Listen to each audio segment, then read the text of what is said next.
I still remember the first time I saw Maya Williams. It was the first day of 6th grade at Jefferson Middle School, a small-town school just outside Atlanta, Georgia.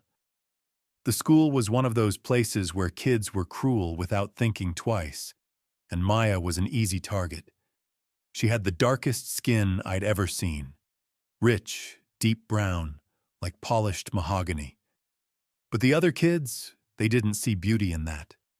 They saw something different, and different, in middle school, was a crime. At lunchtime, I'd hear them whispering, snickering as she walked by. "She's so black. I bet she disappears in the dark," one boy said. Another girl laughed. "She looks burnt." They'd ask her cruel questions like if she was adopted because her mother, though black, had much lighter skin. Maya never responded. She just kept her head down, eyes locked on her lunch tray, trying to be invisible. I wish I had stood up for her back then. But I was just another 12-year-old afraid of becoming the next target. Maya's quiet suffering lasted through middle school. Every day she arrived in the same old sneakers and hand-me-down clothes that never quite fit her right. While other girls experimented with makeup and posted selfies with their friends, Maya remained a shadow in the background. By high school, Maya had built a fortress around herself.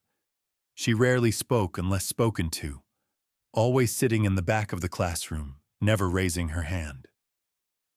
People still whispered about her, but by then, most had grown bored of their cruelty. Still, the damage had been done.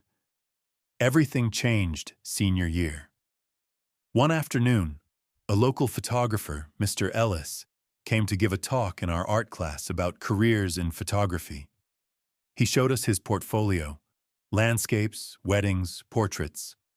Then, out of nowhere, he stopped mid-sentence, staring toward the back of the room. "You," he said, pointing at Maya. The whole class turned to look at her. Maya flinched. "Me?" she asked, her voice barely above a whisper. Mr. Ellis nodded. "Have you ever thought about modeling?" The room erupted into laughter. "Her?" someone scoffed. "Yeah, right." But Mr. Ellis didn't waver. "I'm serious. You have the kind of skin tone and bone structure photographers dream of. I'd love to do a test shoot with you." For the first time in years, Maya didn't look like she wanted to shrink away. She just looked surprised. After class, she stayed behind. "You really think I could be a model?" she asked, her voice hesitant. "Absolutely," Mr. Ellis said. "There's a strength in your face. Your features are striking. You just don't see it yet." A few weeks later, Maya's face appeared on Mr. Ellis's website. The photos were breathtaking. He had captured her in natural light, her dark skin glowing in the golden hour sun. Her eyes, once so used to avoiding contact, looked straight into the camera with a quiet intensity. A local boutique saw the pictures and asked her to model their fall collection. At first, Maya hesitated, but something inside her was changing. She agreed. Soon, she started doing more shoots, gaining confidence with each one. The quiet, withdrawn girl who had spent years trying to disappear was suddenly standing in front of cameras, commanding attention. By the time we graduated, Maya had been signed by a small but reputable modeling agency in Atlanta. She was still the same Maya, reserved, thoughtful, but she held herself differently. She walked taller. She met people's eyes. Then, one day, the biggest shock of all came. Maya Williams was on a billboard off the highway leading into town. She was modeling for a national skincare brand. The same girl they used to mock, the same one they tried to tear down, was now someone they couldn't ignore. Her success didn't come overnight. She had to work hard.